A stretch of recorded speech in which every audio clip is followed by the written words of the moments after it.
Have here today. Thank you for the warm-up man I've got, but I don't need a warm-up. Thank you for joining us for this conversation. We are delighted to be having with Mike Pence, the 48th Vice President of the United States. Let me say at the beginning, just in case you're in any doubt, this is on the record and live streamed. We are not under the Chatham House rule. And thank you all for coming here. Thank you to the many online. I was saying to Mike Pence upstairs that we had so many people register interest for this. It's broken our records, at least for the past few years. Let me give the briefest of introductions, not to cut into our time. Mike Pence, as I said, the 48th Vice President, holding that office from 2017 to 2021 in President Trump's first administration. From Indiana, born there, a long political career there, starting off with a law degree and time in law practice, served as a congressman for 6 terms and was governor of Indiana. And through that, arguing for the things that he has become known for: tax cuts, fiscal responsibility, job creation, education reform, investment in infrastructure. He affirmed the integrity of the 2020 elections that took Joe Biden to the White House, disagreeing with Donald Trump on that point, and defending the constitutional transfer of power on January 6th, 2021. He has also diverged from President Trump's second administration somewhat on the question of support for Ukraine, which I expect we will discuss. He's here in the UK to talk about his book, So Help Me God, to be published next year. I gather you have finished writing it, which is not always true of people who come to talk about their books. So congratulations on that. This is something then of a warm-up tour. He's going to begin with some opening remarks. I will then ask him a few questions, and then over to your questions. I'm sure there will be many of them. With that, welcome to Chatham House.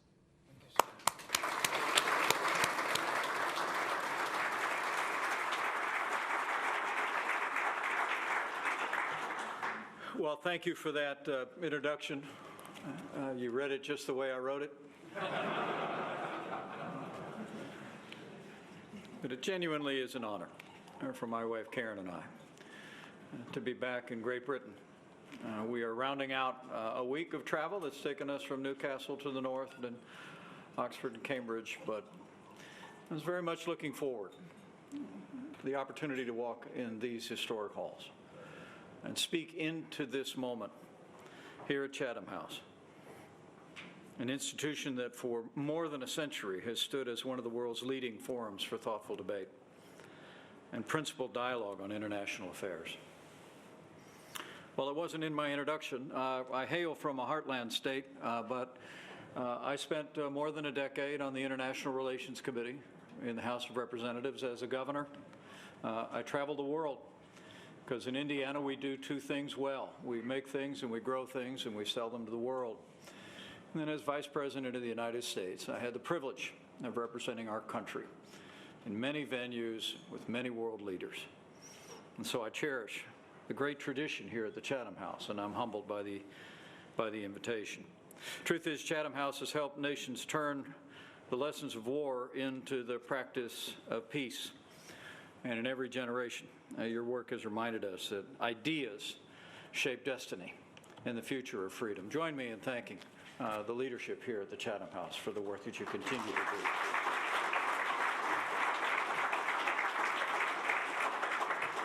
Now, while I no longer speak on behalf of the United States, I do speak with confidence as an everyday American who travels our country continuously. And I came here to speak with confidence on behalf of millions of Americans who cherish the enduring friendship between the United States of America and the United Kingdom. As I learned in my 20 years in public office, our bond is like no other. The special relationship, as Winston Churchill called it, was not declared by a treaty or born of convenience. It was forged in the fires of World War I and World War II. Together we faced the great trials of the last century. The eyes of the world turned to us when the hopes and prayers of liberty-loving people everywhere. We fought side by side to defeat Nazi Germany when American and British troops landed on the beaches of Normandy. In the years that followed, We stood united to vanquish communism and build alliances that anchored the world with stability.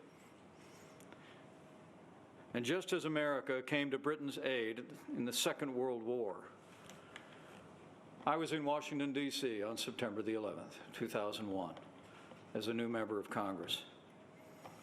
And I witnessed Britain come to our aid after 9/11.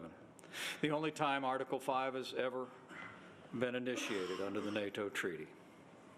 Thousands of British troops fought and bled besides ours in Afghanistan and in Iraq and in the global war on terror. Many never came home. As I said in my visit to the territorial military base in Newcastle last Friday, meeting with men and women in uniform, I said, during all my years in Congress, I made a point to visit our troops downrange every year for 10 years, following the launch of hostilities in Afghanistan and Iraq. And as I told those British soldiers just last week, I never visited a forward deployed base without seeing the Union Jack flying beside Old Glory. The Bible says if you owe debts, pay debts. If honor, then honor. If respect, then respect. So allow me to join voices of remembrance that gathered in this great country just last week. The American people will never forget or fail to honor your heroic fallen who came to our aid these past 20 years. Now today we also stand shoulder to shoulder in defense of Ukraine, following the brutal and unprovoked Russian invasion 3 years ago. Since the outbreak of the war, you Brits have done your part, leading the coalition of the willing, £22 billion to Ukraine's enduring fight for freedom, training 58,000 Ukrainian military personnel, and committing to maintain the peace if and when peace comes. The truth is, ours is not merely an alliance of interest or random chance. It is an alliance of ideals. We are connected by those ideals. Our country will celebrate those ideals, the 250th anniversary of the American founding. And while we were separated by war for a time, the simple truth is that it was the institutions, the traditions of democracy and the West that were born here and carried there. As Churchill also said, and the American people know, Great Britain is Greece to America's Rome, and we'll never see it otherwise. But the truth is, those ideals, those shared principles in this still young century are once again being tested. We're living in an age of rapid change and rising peril. Authoritarianism is on the march. A fallen empire labors to rise from the grave in Eastern Europe. China continues its military provocations in the Asia-Pacific. And at home, both in the United States and here in Britain, we are confronted a rising chorus of voices urging retreat from the world. On the populist right in America, some argue that we should turn inward, abandon our allies, trade leadership for isolation. They argue that America can't take care of our domestic issues while remaining leader of the free world. Well, to them, I say, anyone who thinks that America cannot solve our problems at home and be leader of the free world has a pretty small view of the greatest nation on earth. We have done both for more than 75 years, and we will continue to do more than both in the days ahead. On the progressive left in my country, we hear similar calls to withdraw from the world under the banner of pacifism, as if Beijing, Moscow, and Tehran's tyranny will be disarmed by good intentions, handshakes, and smiles. The truth is, both are deeply wrong, and both are dangerous. And both, if followed, I believe, would invite catastrophe, not just for the American people, but for the world. For weakness arouses evil. And history is not kind to nations that abandon their friends or their principles. Peace is not preserved with empty wishes and catchy slogans. Peace is preserved by strength and vigilance and sacrifice. As Margaret Thatcher once reminded this very institution, history teaches us that wars tend to break out not when there is an equal balance of military strength between potential adversaries, but rather when there is an imbalance.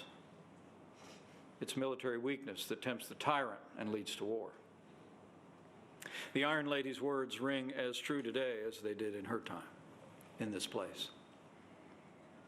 I believe when America leads, the world grows safer. When America falters, chaos advances. And the same is true for Britain, whose moral authority and clarity have long given courage to free peoples everywhere. And it goes without saying, when our NATO allies live up to their obligation to provide for our common defense, our nations and the free world are safer still. Despite the criticisms by some, our transatlantic alliance is not an artifact of the past. It's a foundation of today and a cornerstone of the future. The values we share, faith, family, freedom, democracy, and the rule of law, are not relics of a fading age. They are the very fruits of ordered liberty and the foundations of Western civilization that must be defended in an ever-turbulent world. Now, gathering here today as Karen and I prepare to return home later to pay our respects and attend the funeral of a predecessor, Vice President Dick Cheney.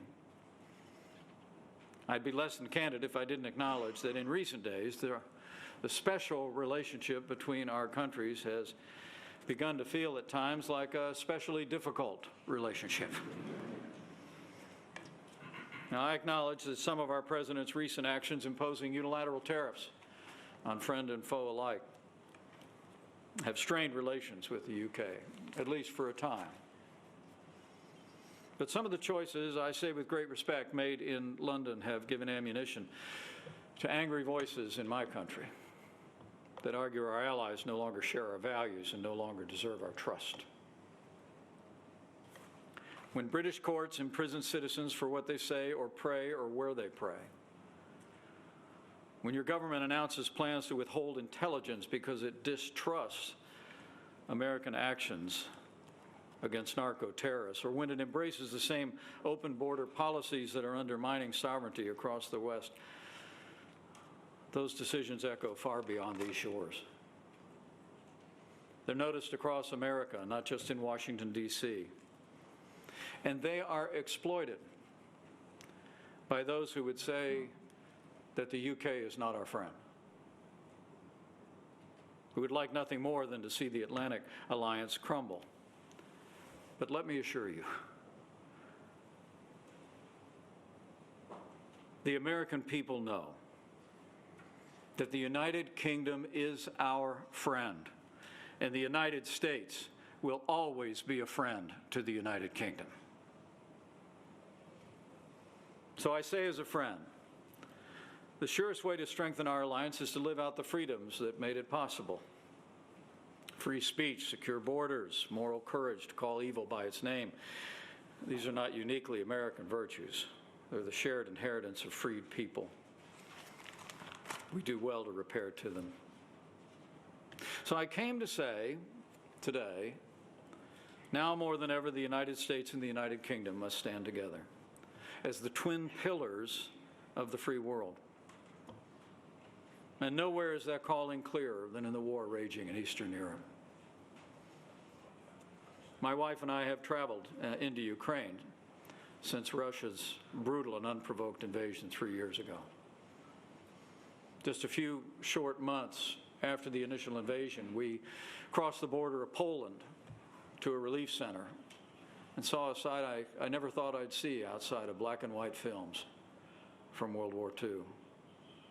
Literally throngs of women and children of every age carrying all the possessions they could on their backs into a relief center, fleeing from the onslaught of the Russian invasion.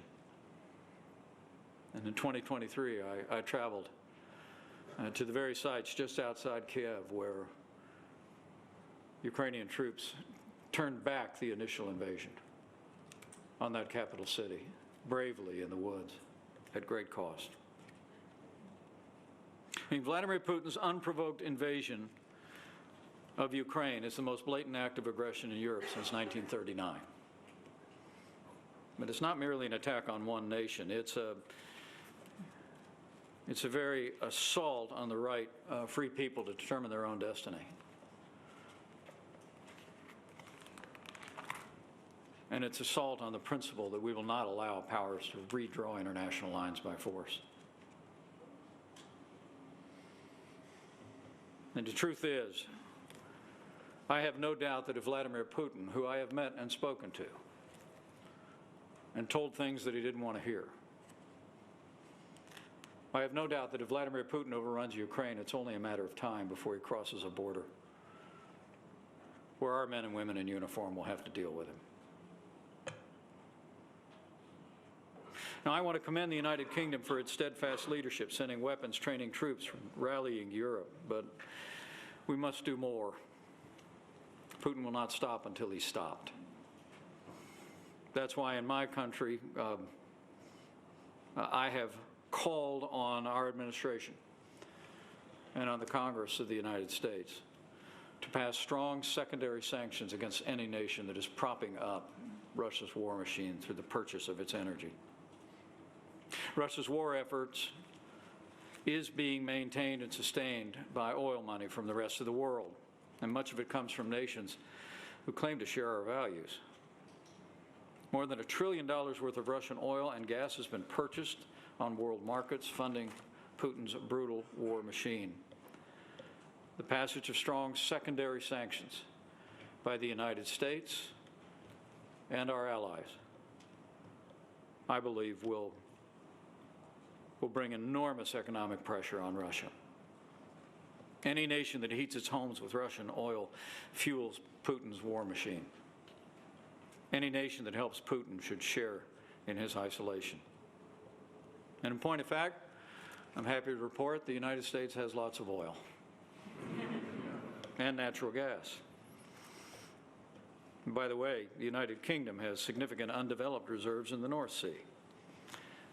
I submit to you that it's time for America and the UK to fuel freedom like never before. Beyond Europe lies what I think is the greatest challenge to our securities and economies in the free world in the 21st century, and that is the rise of communist China. While continuing to engage in trade abuses, military provocations, and human rights violations, Beijing inches closer to Taiwan each passing day. And of late, President Xi has continued the communist long-running war on Christianity. Just a few weeks ago, they arrested the pastor of one of the largest underground churches in China, Pastor Ezra Jin Mingri, along with dozens of other church leaders. I would submit to you that in support of our shared commitment to religious freedom, our nations must continue to call on the CCP to immediately release the detained church leaders. And in support of our commitment to democracy and a free press, the time has come for Hong Kong to free Jimmy Lai. What China doesn't know is that communism will never defeat Christianity. People who know me well know the introduction I prefer is, I'm a Christian, a conservative, and a Republican, in that order. The truth is, you can pay £10 and visit the grave of Karl Marx here in London. But if you try to visit the grave of Jesus of Nazareth, he isn't there. He's risen, and his church is on the move. Beijing makes no secret of its desire, not just to expand its influence in the Asia-Pacific, but to remake the world in its own image. More totalitarian, less prosperous, more antagonistic, less concerned with human rights, in a world in which we're all less free. Xi Jinping, who I've also met and spoken with,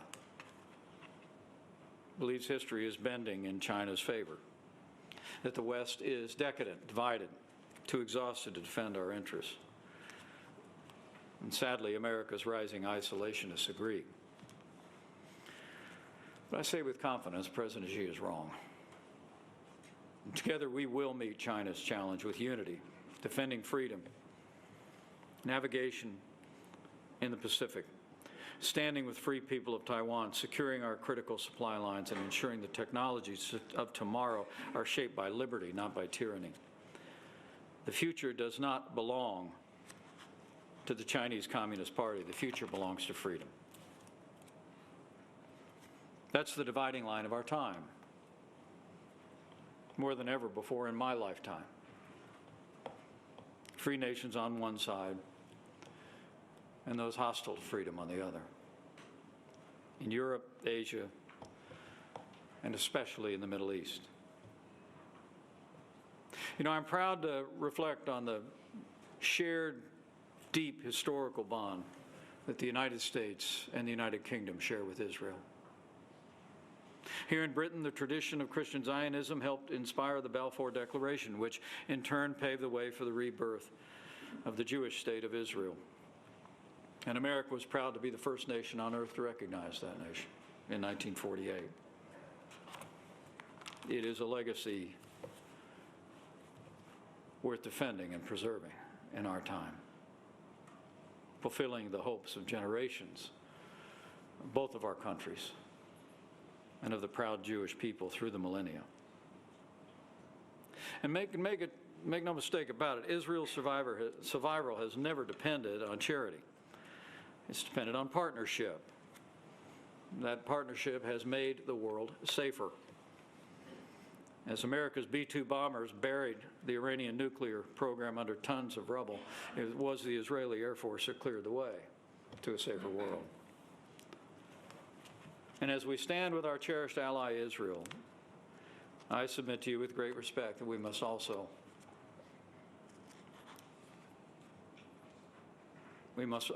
with renewed vigilance, confront a growing evil that has reemerged in the West.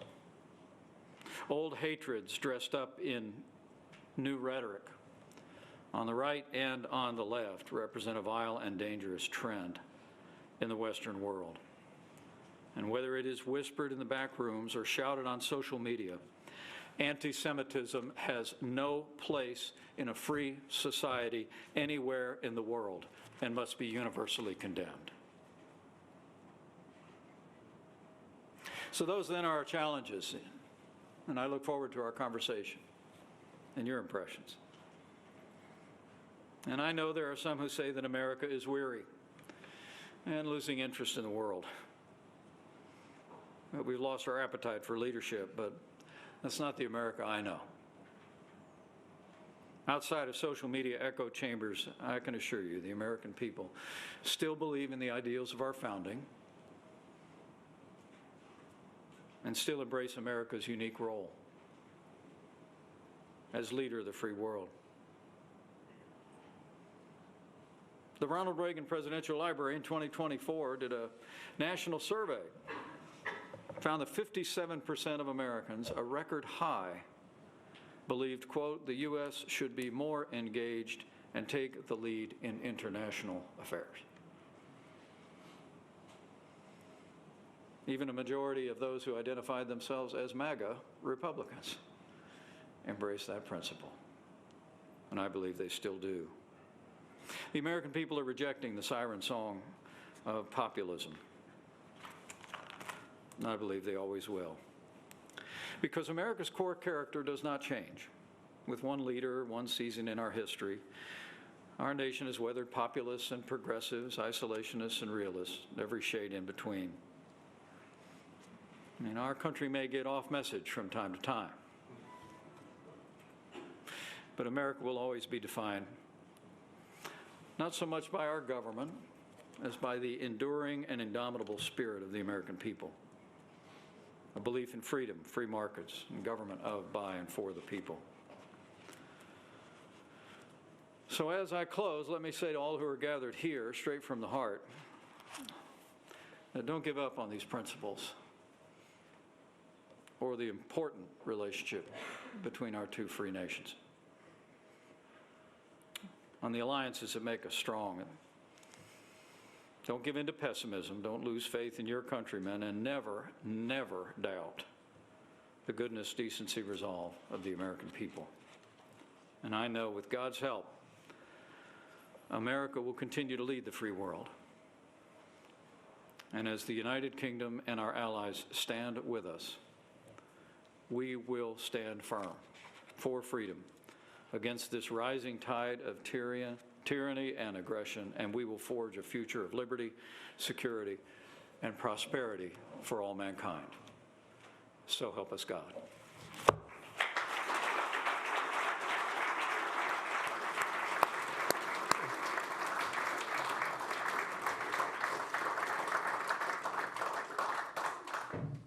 Mr. Vice President, thank you very much indeed. With those final remarks about America's core character does not change, you've taken us right to the heart of one of the questions the world is asking about whether the United States has indeed changed.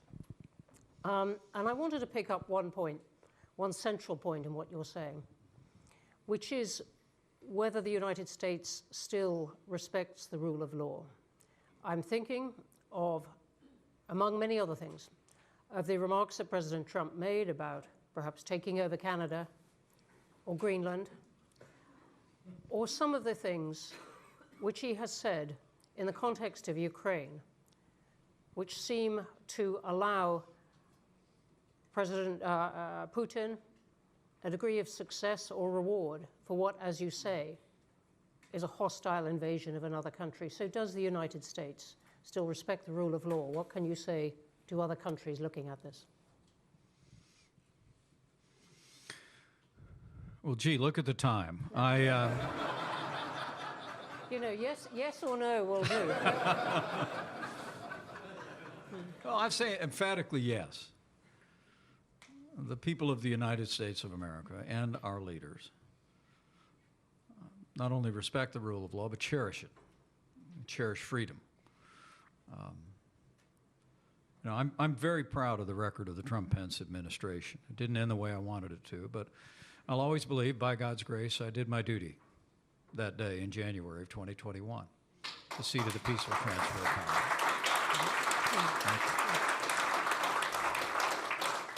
But up until that time, I can tell you that President Trump and I had a close working relationship.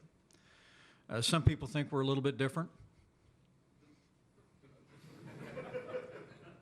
But I witnessed the president's words, his ability to garner attention, to initiate engagement with leaders around the world, friend and foe alike. But along the way, I also saw our administration rebuild our military. We unleashed our armed forces. With British support, we took down the ISIS caliphate, took down their leader without an American casualty, and also removed the leader of the Iranian Revolutionary Guard, Qasem Soleimani. We stood without apology for Israel, moved our embassy to Jerusalem. So I would maintain to you that that even as the president's rhetorical style can get the attention of the world, like very few leaders I've ever known, that watching what America did in our years, watching where the administration has gotten to after some stops and starts with Ukraine, should give evidence of the fact of what the expectation of the American people is, what the expectation of our leadership is in Washington, D.C. I think we're going to continue to be a nation standing for freedom. President Trump will not change in the way he speaks, but I believe in my heart of hearts that America is going to stay on that strong course of leader of the free world. The issues, one last thought, there's a lot of talk about isolationism. I brought it up today. The president I serve with is not an isolationist. In fact, he has a bias for leadership. He has a bias for being in front of the debate. And so I remain hopeful that the United States, whether it be Eastern Europe, the Asia Pacific, and certainly with the progress we've made in the Middle East toward peace, that you'll continue to see America lead on that principle. Okay, so thank you for that. Let me ask you then one detailed point on that about Ukraine, where, as you said, you and your wife have spent some time. Should Europe now assume Ukraine and that conflict is its own to solve, that it won't be getting much more help from the United States? Well, I don't think that. In fact, it was just a couple days ago that I was encouraged. And in a piece in the Wall Street Journal last summer, I reflected on my time as vice president when we negotiated a ceasefire with President Erdogan as his troops surged into Syria. And we were able to accomplish that in large part, which you can read about in the essay, because we made it clear that we were going to impose, President Trump was going to impose punitive sanctions on members of Erdogan's government the next morning if they didn't give the opportunity for our Kurdish allies to evacuate from the northern border of Syria. I urged the administration and members of the Senate to move those strong secondary sanctions. I've continued to do that publicly, and just 2 days ago I was heartened that President Trump essentially said that he was, in his words, okay with the Senate passing the strong secondary sanctions.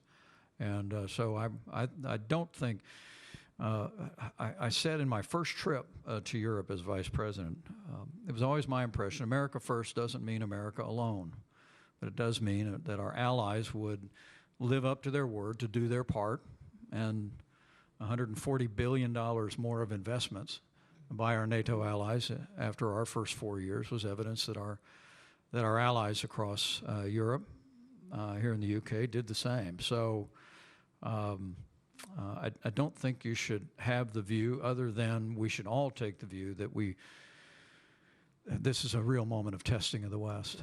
But I think you'll continue to see American leadership. Okay, thank you. Let me ask you about it. You introduced yourself after my introduction, dwelling on what it means to come from a state that makes a lot of things and exports them to the world. Do you think the tariffs that President Trump has brought in will outlast his administration? Well, I hope not.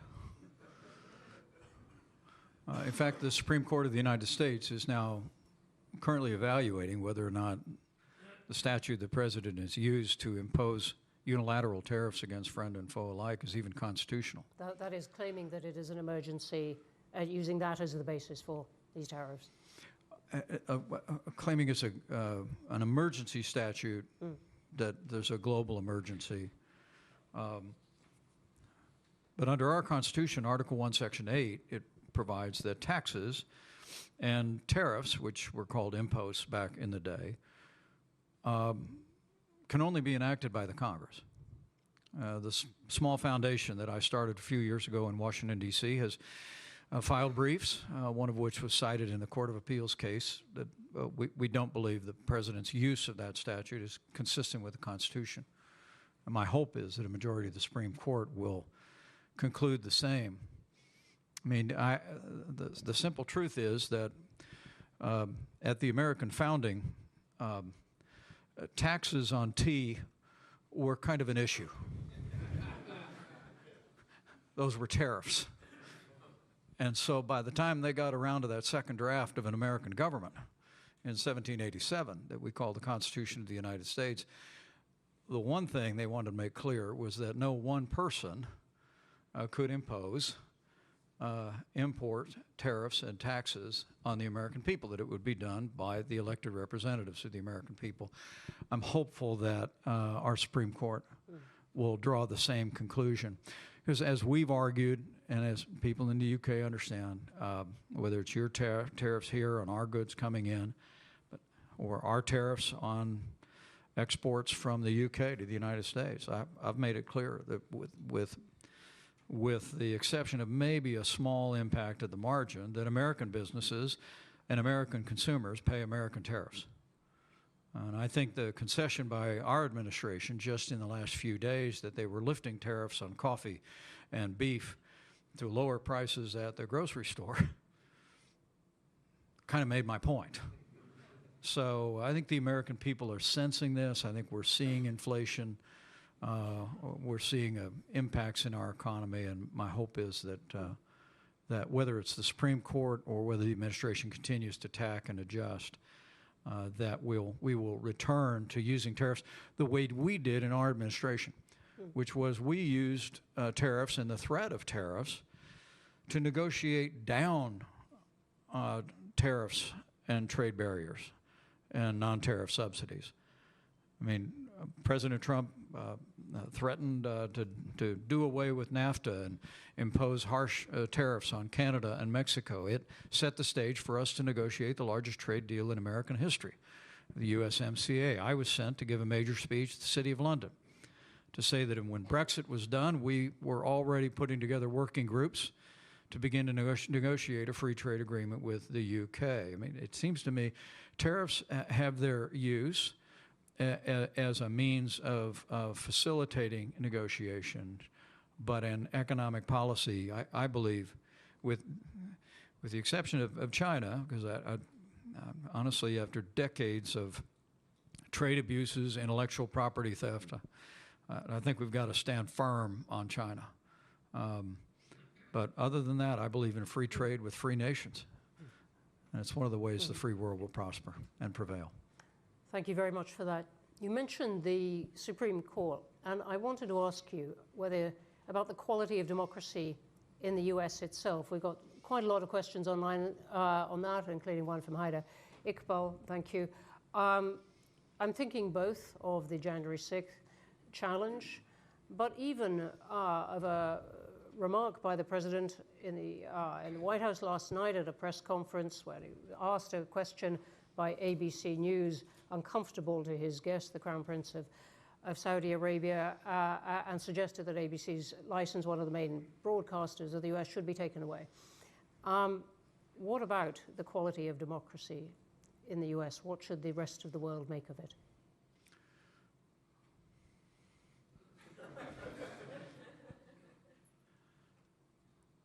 I'm very confident about American democracy.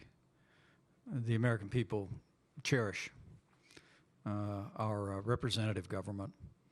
They cherish, and I believe you'll see celebrations next year all across the country in big cities and small towns, remembering the signing of a Declaration of Independence, the ideals enshrined there.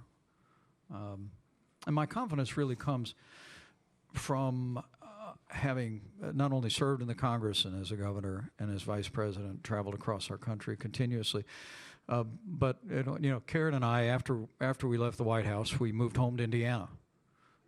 We bought 5 acres and a pond, a riding mower, pickup truck. So we spent a lot of time traveling around the country, as well as just living in the heartland. And I have to tell you, there has not a day gone by traveling anywhere across the United States that I haven't been deeply humbled by having people come up to me on the right, on the left, everywhere in between, and express appreciation for our service, particularly on that fateful day. And it has reiterated to me the deep love the American people have for our Constitution. We've had a few elections since then. There have been reforms at the state level for elections. The 2022 elections went off without a hitch. 24 elections worked out just fine for the president. We just had midterm elections, less so, but without controversy. And I think you can be confident the American people are going to continue to demand that we live up to that ideal and that principle of representative democracy. I know there are going to be a lot of questions, so let me just ask you one more. You mentioned some points where you thought the UK was going wrong. We have the budget next week, where the Chancellor is expected to bring in a lot of tax rises and is grappling with the rising size of the state here. These are principles you've argued against all your life. Is this somewhere where you think the UK is going wrong? Well, I would just caution friends about ignoring the real threat to the long-term security and prosperity of both of our countries, and that's public debt. And let me, before I have to say the US is in a worse position than the I UK on that. was about to say, before I criticize my friends, when I arrived in Congress, our national debt was $3 or $4 trillion. It's $38 trillion today and rising. When I ran for president back in 2023, not so where you'd notice. But it was a rich experience. But I think only of the 8 candidates in that primary, not counting the one that won, only 2 of us were talking about the national debt. Only 2 of us were talking about the only real way to solve the national debt is with compassionate reforms of the entitlement programs that consume more than 80% of federal spending. Now, why did I open that up by saying the greatest threat to our security and prosperity? And the reason is, I think it was back in 2005, the chairman of the Joint Chiefs of Staff was testifying before a committee I served on in Congress, and he was asked, what's the greatest threat to America's national security? And then, 20 years ago, he said, the national debt. 2 years ago was the first time in American history that we spent more money on interest on our national debt than we did on our national defense. I would say to you, don't look to us as a good example, but I would urge friends across the pond here, maybe lead like Great Britain has done before. You know, a lot of times I say that good ideas sometimes follow the sun across the Atlantic. And I'm not just talking about the Beatles. But policies that echo and they come to the West and they impact. I would love to see the people of Great Britain call upon their leadership to lead on the kind of fiscal reforms that will put us back on a sustainable path. I'll continue to be a voice for that in our country, but I think we have a moral obligation to lift this mountain range of debt off our children and grandchildren for our security and our prosperity, and I'll continue to champion it. Thank you very much. Let's go to questions. Lots of hands up. Right, let me come here first in the front row.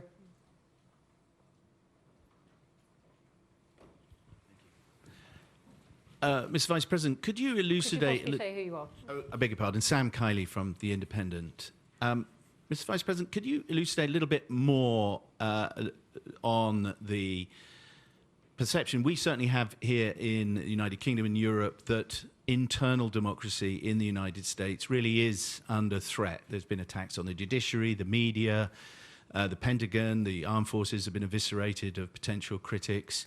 And certainly as I come from the African continent, the kind of incipient coup is pretty obvious to some of us.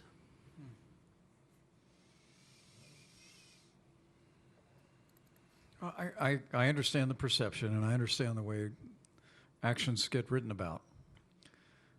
But I just speak with confidence about the expectations of the American people. The American people cherish our democracy. They cherish our republic. And I actually believe, you know, I've said many times, January 6th was a day of tragedy. But thanks to the heroes in uniform, the riot was quelled. And you witnessed Republican and Democrat members of the House and Senate reconvene the very same day to complete our work under the Constitution. So that day of tragedy became a triumph of freedom. And while, as I said, I still have my critics, even in my own party, on my actions that day, I believe the overwhelming majority of people in my party and across the country look to that day and are grateful to all of us. Now, the only heroes I saw that day were wearing uniforms. But the fact was that every member of the House and Senate, Republican and Democrat alike, reconvened the very same day and did their duty and did their work. Should be a source of great confidence. There's always, with changing administrations, there's always cross currents, and perceptions can vary. But I have great confidence in the expectations of the American people, and you should too. Okay, thank you. The woman right here towards the back, two in from the aisle. Thank you very much, Mr. Vice President. Judy Harthi from the Leadership International Program at Chatham House. We're all witnessing the Crown Prince of Saudi Arabia's visit right now to the White House, and we're hearing about a potential defense pact and new AI agreements. We're hearing also that this partnership will evolve beyond the traditional. What will that look like in the short term and in the long term? Well, I saw a lot of the press coverage yesterday, and people seemed surprised at the engagement with Saudi Arabia for a variety of reasons. But it's important to remember that the first international trip that the president took under our administration was to Riyadh. We engaged Arab nations directly and immediately, even while we stood without apology with our most cherished ally, Israel. We, as I said, moved the American embassy to Jerusalem. We recognized the Golan Heights. We were told by many sincere voices in international relations that that would result in harvesting the whirlwind, that war would break out in the region. In fact, what broke out was the Abraham Accords. 2020, while the world was wrestling with the worst pandemic in 100 years, we still nevertheless were able to gather on the south lawn of the White House and have two Arab nations normalize relations with Israel. And while I've expressed concerns here during my trip in the UK about the sale of F-35 aircraft to Saudi Arabia, and given that's the most advanced aircraft platform that we have, stealth technology, and I am hopeful the administration will carefully consider the transfer of that technology to Saudi Arabia and take steps to ensure that that technology does not fall into China's hands. Forgive me, is that your main concern, that China gets access to it as opposed to changing the balance of power? It is a very real concern because I'm very aware of our military superiority and our technologies, and the F-35 platform is chief among them. But the other part of that is I hope what comes from it is I hope Saudi Arabia will find its way onto the Abraham Accords. That would be a colossal development in the region, and it may well signal, after the horrors of October the 7th and the tragedy of the war the necessary war that Israel prosecuted in Gaza since, it might well herald a completely new season for peace in the region. Okay, thank you. Here, second up. My name is Nishan Chilkuri, Chatham House member, and I work for the Daily Mail. Mr. Vice President, you've obviously paid a big price for your commitment to upholding the Constitution. Going into the next election, do you expect to see actions that will challenge it yet again? What are your biggest fears?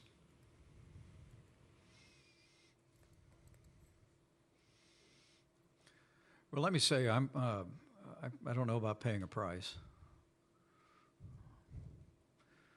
Last Tuesday, and in our country, on November 11th, we remembered people that really pay a price.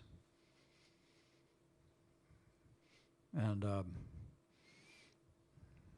but I can honestly tell you that I don't have those concerns.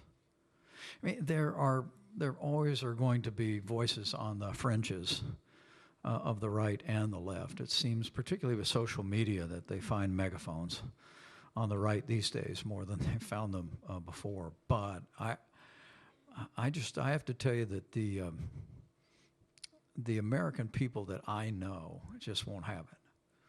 It just won't have it. It was one of the reasons why on that day, I remember as I was witnessing with my wife at my side, we had been escorted off of the Senate floor. The Secret Service wanted me to leave the building, but I was determined to stay at my post and finish our work. By God's grace, we did. But I remember looking at that small television set, seeing people smashing windows and assaulting police officers, and I just found myself thinking, not this, not here, not in America. And particularly not the people of our movement. I will maintain to you that the people that engaged in violence and vandalism on that day did not represent even much more than a fraction of the people of our movement, people that I was among for 20 years and 4.5 years as a candidate and as a vice president. Those people love our institutions. The American people, I think, are the most generous, most patriotic, most God-fearing, innovative people the world's ever known, and they're going to hold our country to account in the days ahead. Thank you. I'm going to take another one here, front row.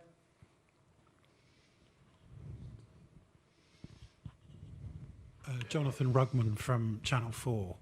I wanted to ask a question about a former resident of Indiana, actually, the journalist Jamal Khashoggi, who was a student there. Yesterday, the president said that the Saudi Crown Prince knew nothing about the killing of Jamal Khashoggi. Do you believe that? And did you see evidence to the contrary when you were in the White House, given that the subsequent intelligence assessment, which was published, said otherwise? I would not have said that. Beyond that, I would not. I think the president also praised his record on human rights. Look, there's. Just to be clear, you would not have said that the Crown Prince knew nothing about it. Well, I really can't speak to intelligence that I was exposed to. Well, President Biden published the assessment. But what I can tell you is that I would have not have made that statement. And I think part of foreign policy, you've talked about it here for 100 years at Chatham House, you got to take the world that you find. And you got to make relationships with sovereigns as you find them. And so I do think the relationship with Saudi Arabia is one that we need to find a way forward on. But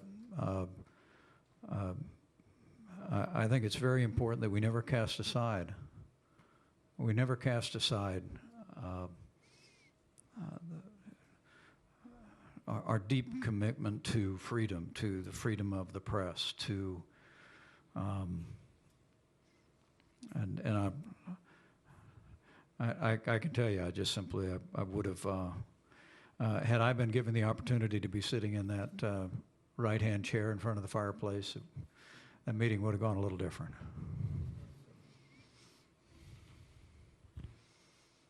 Right at the back near the door. Olivia. Thank you, Olivia O'Sullivan, Chatham House, and thank you for speaking to us today, Mr. Vice President.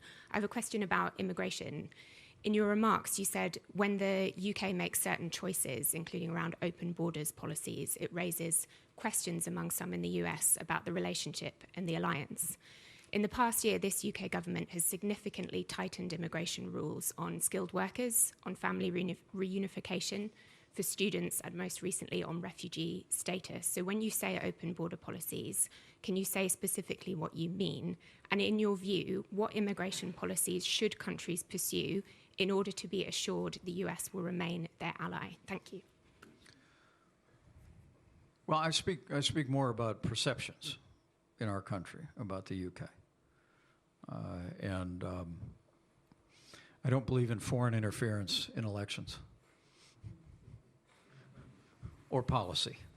So I'll leave you to that. But there has been a perception of open borders, not only in the UK, but among other European nations. And the Biden administration essentially undid all the policies that we had put into effect that secured our southern border and ended asylum abuse almost overnight with what actually I negotiated came to be known as the Remain in Mexico policy. We required people, if they applied for asylum in the United States, that we would process their application, but we would require them to wait in Mexico, as opposed to disappearing into the United States, as literally millions were able to do in years before and after. The new administration has put all those policies back into effect, and essentially illegal immigration and asylum abuse has virtually disappeared. A nation without borders is not a nation. And I think it's absolutely essential that that our nations not only secure our borders, but I will also say to you, I think our immigration system in America is broken. And I can't speak to it here in the UK, but it looks like you might have the same problem. I mean, immigration ought to be an invitation for people to come in to your country. I think it was Adam Smith that said, no nation grows but by population. So you want positive immigration into your country, but you also want people to come to the UK to be British. We want people to come to the United States to be Americans. My grandfather got on a boat in Ireland in 1923, sailed across the Atlantic, stepped onto Ellis Island, never lost that Irish brogue. Michael Richard Pence was named after Richard Michael Cawley. Proudest man I ever knew, and he was a proud American. He never forgot his home across the pond, but in what he used to call the old country. And I've been to that house he grew up in. But he came to be an American, to embrace American ideals. I don't think we have, in our country, I'll just say, I don't think we have an orderly system of immigration that really ought to open the doors based on merit into the country in ways that will benefit people who aspire to live the American dream, but also meet the needs of our country. And to the extent that the UK faces the same challenges, but to me, the first order of business is secure the border. Stop the flow of illegal immigration and illicit drugs coming into our country, claiming hundreds of thousands of American lives. The second step is the one we're waiting to do, and that is to reform a broken immigration system, and I hope we will. Thank you for that. There are so many hands up, and I am so sorry that we are going to have to stop right there. There are terrific questions online as well, everything from rare earths to fossil fuels. Someone has said in Trumpian capitals, welcome, dear VP, thank you for your service to the world, sir, as well. And we have lots more. The Taliban and Jeffrey Epstein, not normally entities you get in successive paragraphs of text, I have to say. There are so many questions, and we could do justice to only a few of them, but I wonder if you could join me in thanking Mike Pence.